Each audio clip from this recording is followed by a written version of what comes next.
Surprise! Hey! Surprise! We're with Dr. Tammy Hughes and Justin.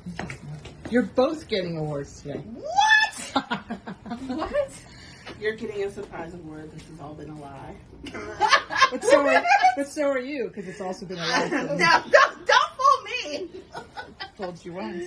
So we're here to give Autism Ally Awards for all your years and decades of service to kids with autism and adults and autistic people everywhere around the region. To you. To both of you. That's why there's two.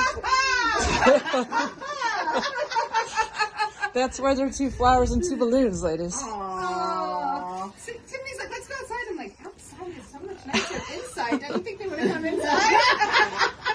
I've been perpetuating this ruse on her. You have. Thank you for being our partner in Not Crime. Aww. My partner in not crime. Yeah. That is true. Actually, sometimes I call you a partner in crime. That's true. We can't say crime now because of her job, though. So. Because of that. Yeah. And thank you for the balloons not exploding in my car. There you go.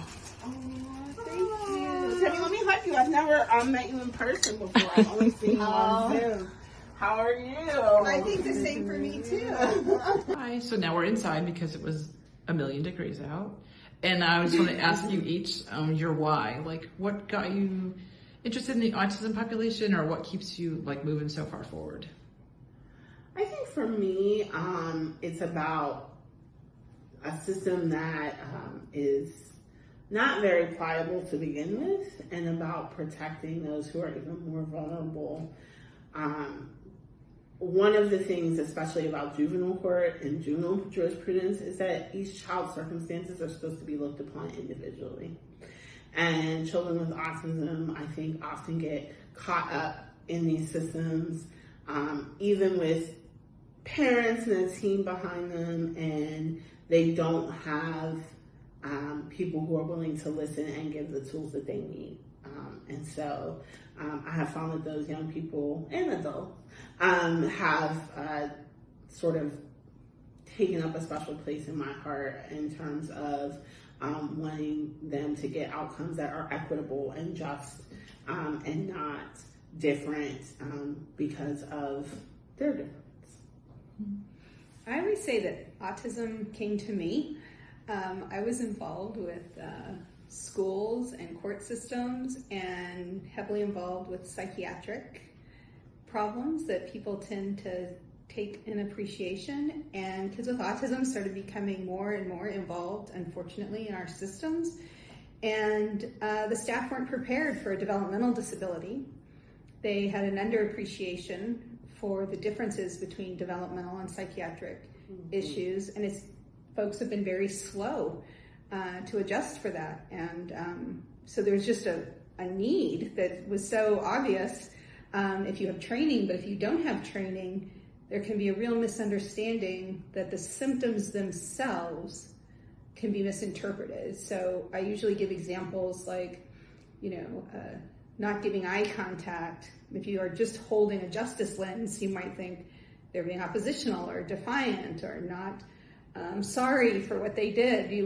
When you have on a lens, you have an interpretation of what a behavior means. And so just the complete misunderstanding. I have found, especially in my prior work as a lawyer representing children in special education matters, that sometimes it leads to parents being hesitant to accept their child's autism diagnosis because of what they think.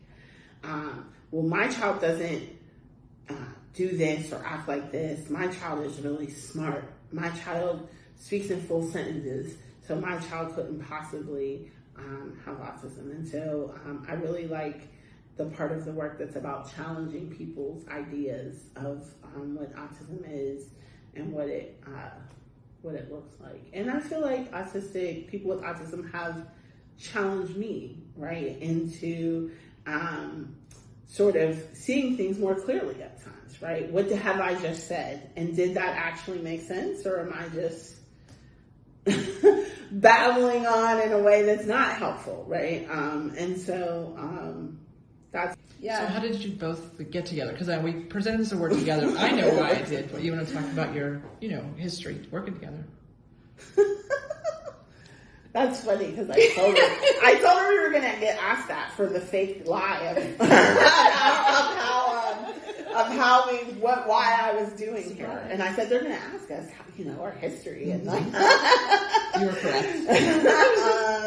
So we met at Duquesne University. I was at the law school. Tammy's obviously at the School of Ed, and I wanted the clinic, my former clinic, the Youth Advocacy Clinic, to be a holistic clinic. And I don't know. I can't remember whether I came to you or you came to me, but one of us was reading about others on campus and thought, I need to meet that person.